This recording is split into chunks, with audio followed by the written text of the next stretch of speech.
Hello, I'm Norman Wahlberger and welcome to the Algebraic Calculus. In today's lecture we are going to be looking at introducing polynomial versions of important families of classical functions, usually associated to circular functions, hyperbolic functions, and exponential functions. But we're going to think about them in a somewhat different algebraic, more limited fashion, and in the context of approximating curves with these polynomials or polynumbers. Okay, so the fundamental framework here is conics, basic geometrical objects that we're interested in studying that play a key role in mathematics.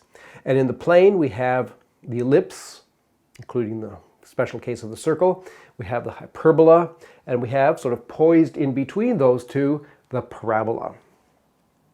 And these three different types of conics have each a rich kind of analysis that's built up from them. But it's crucial for us to appreciate, as Archimedes did, that the parabola is distinguished. The parabola is a very special kind of conic that's sort of poised between these larger families of ellipses and hyperbolas. But it has a very special nature. And Archimedes realized that one way of understanding that is that integration can be done exactly for the parabola and cannot be done exactly for the ellipse or the hyperbola. This is a very fundamental insight. This is almost lost or unknown to modern mathematics students. So it'll be very important for us to start to appreciate this. So let's have a look. So in terms of the ellipse, we can look at the unit circle as a representative, x squared plus y squared equals 1, the parabola y equals x squared, and the hyperbola x squared minus y squared equals 1.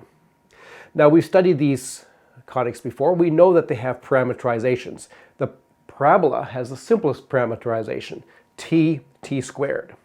Here's a parameterization of the circle, which we've seen many times. And here's a kind of less familiar corresponding parameterization of the relativistic hyperbola. Now, there's something very importantly different with these two compared with this one. This is a polynomial parameterization. Okay, it's a polynomial parameterization because these guys are polynomials or polynumbers. These are involving rational functions or quotients of polynomials. There's a huge difference between those two scenarios when it comes to integration. So here's a picture. There's the unit circle, there's our parabola, there's our relativistic hyperbola. And what do we mean by integrating? Well, for us that means taking a portion of the curve, say between those 2 points, and looking at the region formed by that curve itself and the 2 lines going to the origin. So we're sort of looking at the curve from the origin and looking at this area subtended by the curve. Area in quotes because a priori we don't know whether such a thing really exists. Part of the big challenge is to bring that into focus. Okay, now for the parabola, for this situation here, the situation is integrable. We can actually define areas and ascribe numbers to them, and basically Archimedes showed us how to do that in what's essentially the fundamental earliest calculus computation. But crucially, Archimedes was not able to do corresponding things for the circle or for the hyperbola, even though he thought a lot about the circular case at least. So correspondingly over here, if you take 2 points on the circle, then there's a sort of circular sector obtained by subtending it from the origin. And the question is, can we get at a meaning and an evaluation of the area thus formed? And correspondingly over here for the hyperbola, we have 2 points on the hyperbola, say those two. And we're looking at those subtended at the origin. We get a region there. The question is, can we define and evaluate an area there? And the answer is that in these two cases, we cannot do this. We cannot do it. And this is such a crucial understanding that's almost, it's really invisible to most undergraduate mathematics majors. So if you're an undergraduate mathematics major, please stare at this a lot. Think about it. Talk to your professors about it. Okay, it's a very crucial understanding. There's something very different about this situation, and these are only approximately obtainable. We're not able to exactly find areas there. But just because we can't find them exactly does not mean that it's not important for us to try to get some kind of approximate areas, some approximate notion. That's very important, and that's what we're going to be talking about today, about how to employ the polynomial point of view, which works so well in this case here, to try to approximate these two situations. That's going to lead to all kinds of interesting mathematics, important new polynomials, maybe not so new, but kind of new from the way we're looking at things. All right, so we're opening up a whole new ball game here. So let's start with the simplest of the curves, the unit circle, and try to get some polynomially parameterized curves which approximate the unit circle. And we want some kind of good approximations in some sense to be made clear later. So the key point is to introduce these two families of polynumbers called cosine polynumbers and sine polynumbers. And here are the definitions. So the cosine polynumber. For a natural number n equals 0 or 1 or 2, etc., we define c sub 2n to be 1 minus alpha squared over 2 factorial plus alpha to the 4th over 4 factorial, all the way up to minus 1 to the n alpha to the 2n over 2n factorial. And here it is in summation notation, more concisely. Sum from k equals 0 to n, minus 1 to the k, alpha to the 2k over 2k factorial. So it's a polynumber of degree 2n, which only consists of even powers of alpha. And they're alternating, and there's these factorials in the denominators. For the sine polynumbers, we look at the odd powers of alpha. So we define s sub 2n plus 1 to be alpha minus alpha cubed over 3 factorial plus alpha to the 5th over 5 factorial, and so on, all the way up to minus 1 to the n alpha to the 2n plus 1 over 2n plus 1 factorial. And in terms of summation notation, we have this nice expression, summation k equals 0 to n minus 1 to the k, alpha to the 2k plus 1 over 2k plus 1 factorial. Great, so these are important families of polynumbers. So there's a whole lot of them, and they get bigger and more complicated, higher degree as we jack up the indices. They have lots of interesting properties, and we will be exploring them. But for us, probably the most important one is very easy to obtain, these differential properties obtained here. So the derivative of s sub 2n plus 1, derivative of this one, is c sub 2n. And the derivative of c sub 2n is minus s sub 2n minus 1. Because what happens when you differentiate, say, s sub 2n plus 1? Well, we know how to do a formal Fallhaber derivative. That's what we're talking about here. So if we differentiate something like alpha to the 5th over 5 factorial, what do we get? Well, the alpha to the 5th, its derivative is 5 alpha to the 4. That 5 that comes down will cancel with the 5 in the denominator there, giving us just alpha to the 4 over 4 factorial, the corresponding term up here. Okay, it goes all the way up to here, except the last one, the degree will come down, and we'll get exactly this one here. And when we differentiate these ones, well, it's the same kind of thing. The derivative of 1 is 0. The derivative of this thing will be, well, the 2 will come down, cancel with that 2 factorial, so it'll be a minus alpha. Same thing that we get here, except it'll be a minus sign. When we differentiate this one, we get 4 alpha cubed over 4 factorial. That's the same as alpha cubed over 3 factorial. Same as this thing, except with a minus sign. Okay, so that's why we get a minus sign there. These are very important differential properties of the cosine polynumbers and the sine polynumbers. A few extra elementary properties.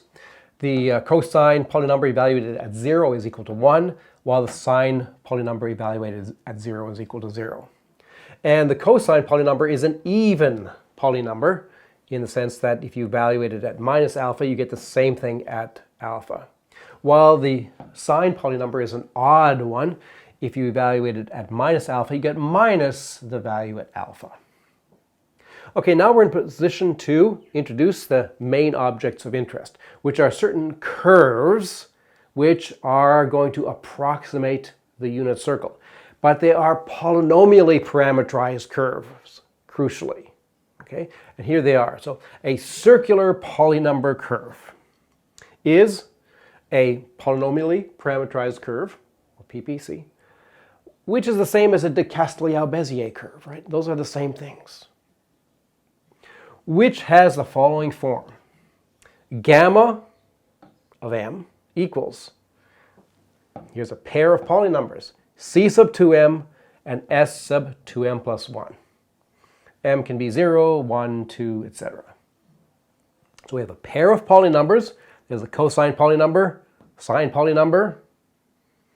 These are all necessarily even degree. These are all of odd degree. So we'll put 2m here and 2m plus 1 here. It's just a convention. I'm going to call this thing gamma m. So there's one of those for each m. Okay, and what do they look like? Well, gamma 2, so that's like C4 and S5, it looks like this. At least part of it looks like this. It's not the whole graph, of course. Gamma 3 looks like this. A little bit different. Gamma 4 looks like this.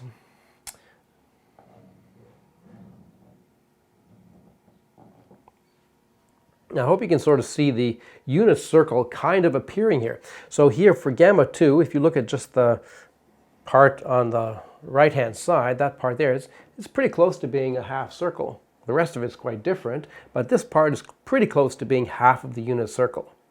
When we get to gamma 3, we get something that's more circular, closes up, except that over here it's a little bit off where it should be. By the time we get to gamma 4, then this part of it here is actually, doesn't appear so with my hand-drawn diagram, but this is actually very close to being a unit circle. It's hard to look at that and say that's not a unit circle. Okay, so these things improve quite dramatically as we up the index and we get things which are interesting, but they're crucially polynomially parameterized curves, which means that we can integrate them using our fundamental formula.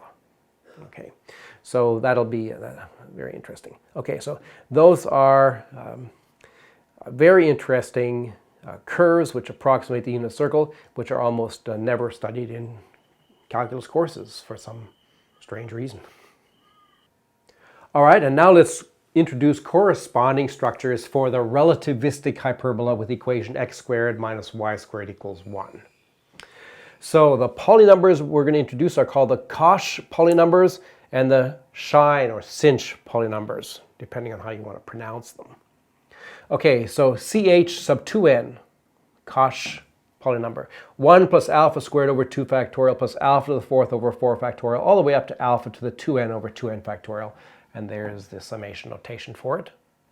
And the sinh polynumbers, sinh sub 2n plus 1, alpha plus alpha cubed over 3 factorial plus alpha to the 5th over 5 factorial, all the way up to alpha to the 2n plus 1 over 2n plus 1 factorial. So they're really very much like the cosine and sine polynumbers, except that there's no alternating plus and minus signs. Otherwise, they're exactly the same. And then the understanding of the corresponding differential properties are very simple, in fact, even simpler than the other ones.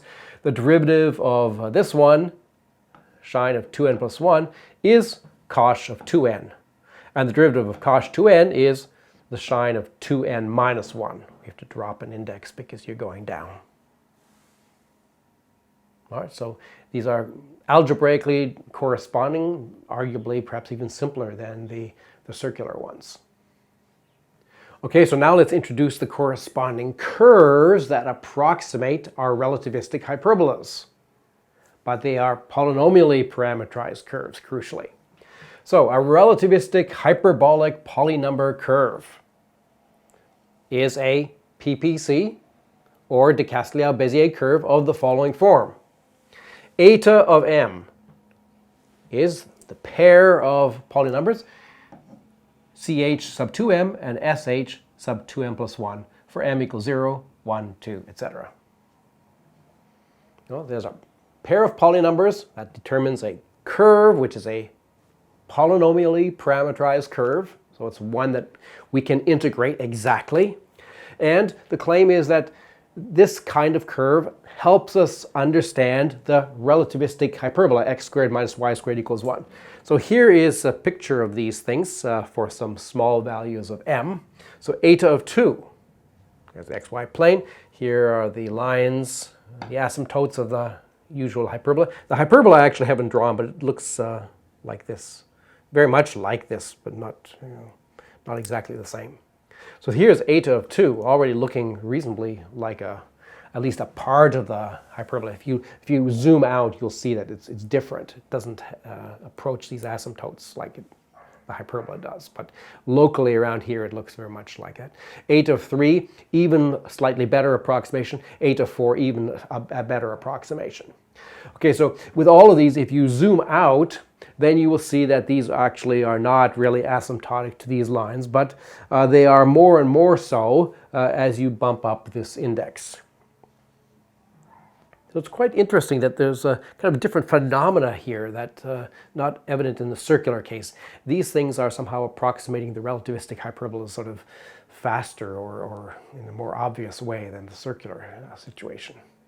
And I should also point out that we're only getting half of the usual hyperbola, because this thing here, the x coordinate, it's just a sum of squares divided by factorials and so on. So it's always positive. So necessarily this thing here will always be something on the right-hand half of the plane.